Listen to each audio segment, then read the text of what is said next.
Welcome back, everyone, to another deep dive with us. This time, we're traveling back to 1979. 1979, a pretty pivotal year. It really was, especially when you think about U.S.-China relations. That's what we're diving into today. The year these two global giants, officially started talking. Yeah, it wasn't just about two countries starting to chat, though, was it? Not at all. This was way more than a casual, hey, nice to meet you. This was a major turning point. I mean, like a seismic shift in global politics, the kind of thing that we're still feeling the effects of even today. You hit the nail on the head, and what really gets me is how personal connections played such a huge role in this whole thing. Like, it wasn't just about dry policy decisions. Right, like almost too good to be true, right? You've got these fascinating personalities, Carter and Deng Xiaoping, at the heart of it all. Exactly. Their individual stories and how they intertwine with the bigger picture, it's just incredible. Speaking of incredible, did you know that President Carter was actually born on October 1st? Hang on, October 1st, that's a... The same day as the founding of the People's Republic of China. Wow, that's quite a coincidence. Carter himself saw it as a sign, like he was destined to connect with China. I can see why he'd think that. It's almost like fate had a hand in it. And there's more.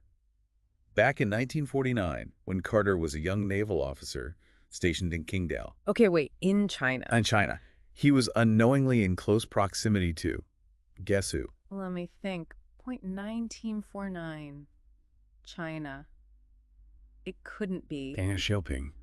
No way. It's true, history is full of these crazy little connections. It really is. But of course, we have to remember that this whole U.S.-China thing didn't just appear out of nowhere. You're right. The groundwork was laid long before Carter took office.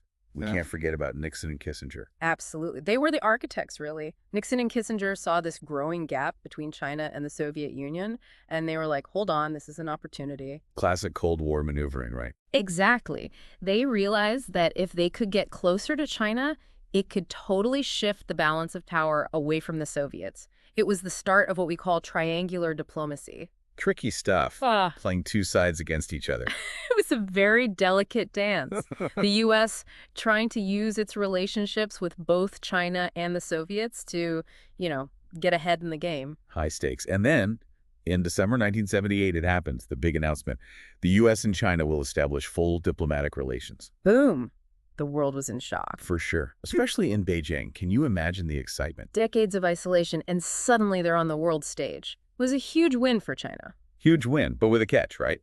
The one China policy. Ah, yes. The U.S. had to switch recognition from Taiwan to Beijing, a pretty controversial move. And a lasting one. I mean, the effects of that decision are still felt today. For sure. Taiwan felt completely abandoned. I mean, they had been relying on U.S. support for years. So what happened? Well, the U.S. Congress stepped in and passed the Taiwan Relations Act, which basically promised to protect Taiwan. So you've got the U.S. officially recognizing Beijing, but also pledging to defend Taiwan.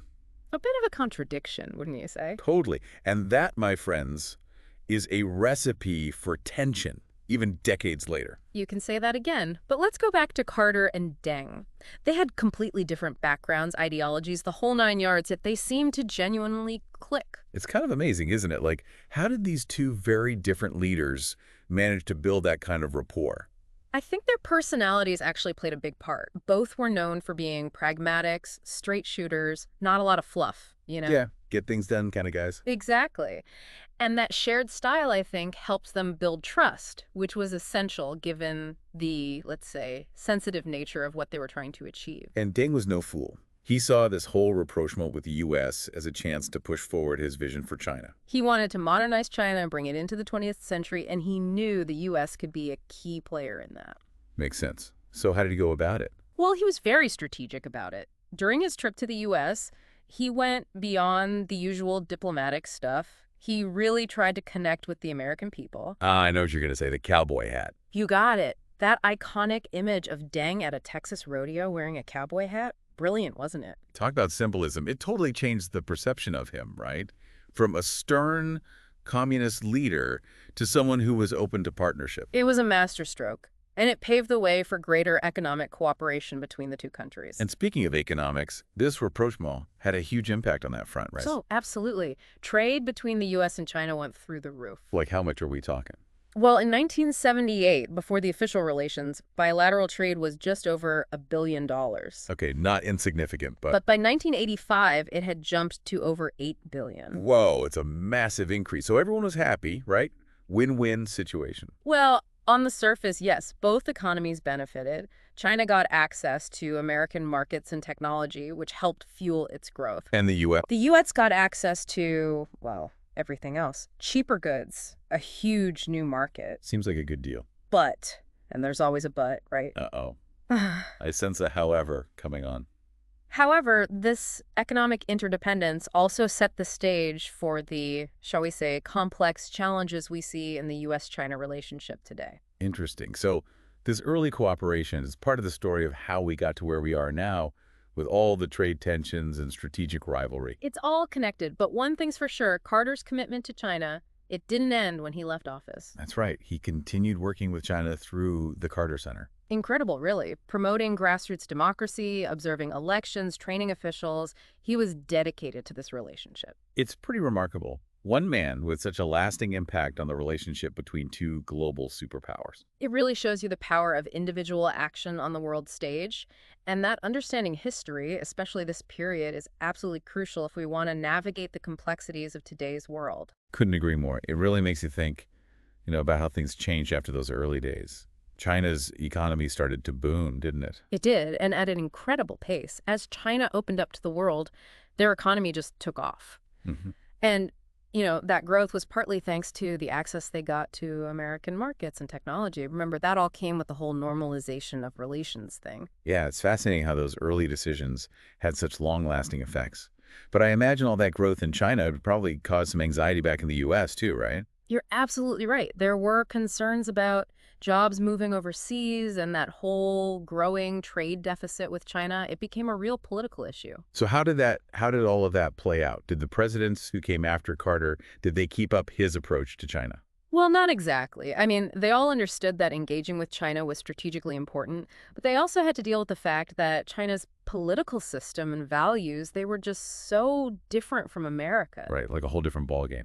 Exactly. And, the issue of human rights, that became a big sticking point. Yeah, I can imagine. And then, of course, you have the Tiananmen Square protests in 1989. That was a turning point for sure.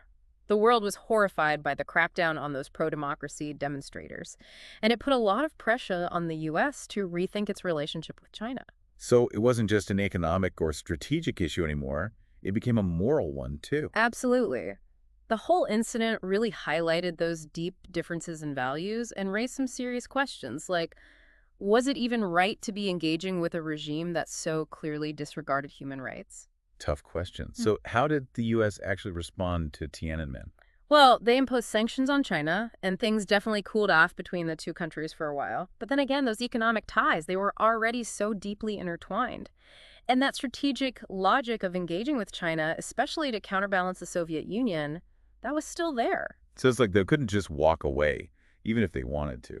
Exactly. It was a delicate balancing act, trying to maintain a relationship with a country that was both a partner and a potential rival. And, that dynamic, it's become even more complicated in recent years with China's economic and military rise under Xi Jinping. Yeah, and let's not forget about Taiwan, which has become a real flashpoint. You're absolutely right. The Taiwan issue, it's just become more and more sensitive. China is getting more assertive about their claim to the island, and the U.S. is sticking to its commitment to defend Taiwan. It's a very tricky situation. Definitely. But going back to Carter for a moment, his continued involvement with China after he left office is pretty amazing. It really is. No matter what was happening between the two governments, Carter always believed in dialogue and cooperation. He kept traveling to China, meeting with leaders, and working on projects through his Carter Center.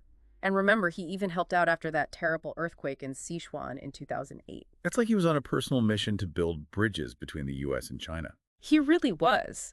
He saw himself as someone who could help these two very different cultures understand each other better. He genuinely believed that working together was the only way to ensure global stability. A powerful vision. But it seems like things started to shift even for Carter. You're talking about the 2014 visit, right? After years of warm welcomes, he was basically ignored by the top Chinese officials. Yeah, the snub. It seemed so symbolic, like the end of an era. It was a clear sign that things had changed. The Chinese leadership under Xi Jinping was taking a much harder line, and the distrust between the two countries was growing. So after all Carter's efforts, his hope for a close partnership between the U.S. and China, it seems like that's faded. In some ways, yes. The relationship today is definitely more strained and competitive. But Carter's legacy, his belief in the power of engagement, that's still important. How's Well, he understood that even when you disagree strongly with someone, you have to keep talking. Cutting off communication only makes things worse. It increases the chances of misunderstanding and conflict, and that's a lesson that's more relevant than ever today, wouldn't you say? for sure. With all the tensions between the U.S. and China these days, it's easy to forget that there's another way. Carter's story reminds us that building a constructive relationship takes time, patience, and a willingness to see things from the other side's perspective. It's a long game, but it's worth playing. It's amazing how we've gone from that feeling of, like, optimism back in 1979 to this sense of almost, I don't know, unease about the U.S.-China relationship. Like, things could go either way. You're right, it does feel precarious. And yeah, far cry from those early days of, cowboy diplomacy. The world's a different place now. And yet Carter, even late in life, he kept pushing for engagement with China, didn't he? Like, warning against a new Cold War. He never lost faith in diplomacy. He really didn't. And that perspective, it's so important today, especially with some people calling for, decoupling, confrontation. Carter showed us that even when there are deep disagreements, you can't just slam the door shut. Communication, even when it's tough, it's vital. It really makes you think, Hmm. what would Carter say if he could see the U.S.-China relationship today? I think he'd be urging both sides to talk, to cooperate, reminding everyone about the challenges we all face together, like climate change, global pandemics. He'd probably say that a new Cold War wouldn't help anyone, just make those problems worse. It's a sobering thought. But is there any hope for finding common ground with all this tension and suspicion? I think it's important to remember that despite all the differences, the US and China, they do have some shared interests. They both need a stable global economy and both want to tackle things like climate change, nuclear proliferation. So those shared interests, could they be a way to start rebuilding trust, finding ways to cooperate? Absolutely. It takes both sides being willing to move past that zero-sum mentality and realize that cooperation, even in small ways, can benefit everyone. Okay, but how do we get there? Is there anything we can learn from Carter's approach that might help today? Well, Carter knew that diplomacy, it's a long game. You need patience, persistence, and a willingness to truly listen to the other side. He also believed in building personal relationships, recognizing that trust and empathy, those are essential for bridging ideological divides. So maybe a combination of like strategic patience and a focus on those personal connections at all levels, not just the top. That's worth exploring. And it's not just governments either. It's about people-to-people exchanges, promoting cultural understanding, getting academics, scientists, business leaders, everyone talking and working together. Those connections can help build bridges and a sense of shared purpose. It's a good reminder that diplomacy isn't just about big speeches and formal negotiations. It's about those everyday interactions, building relationships, and understanding at every level. Absolutely, and that's a lesson that's just as true today as it was back in 1979. Well, I think that's a great place to wrap up our deep dive today. We've covered a lot of ground, from the start of UF-China relations back in '79 to the challenges and opportunities that followed right up to the present day. It's a complex story, but it's one that continues to shape the world we live in. So to all of you out there who are as fascinated by geopolitics as we are, I hope this is giving you some food for thought. And hey, if you enjoyed this episode, be sure to like, subscribe, and share it with your friends. Who knows? Maybe we can all learn a thing or two from history and help build a more peaceful and connected future. Until next time, keep exploring.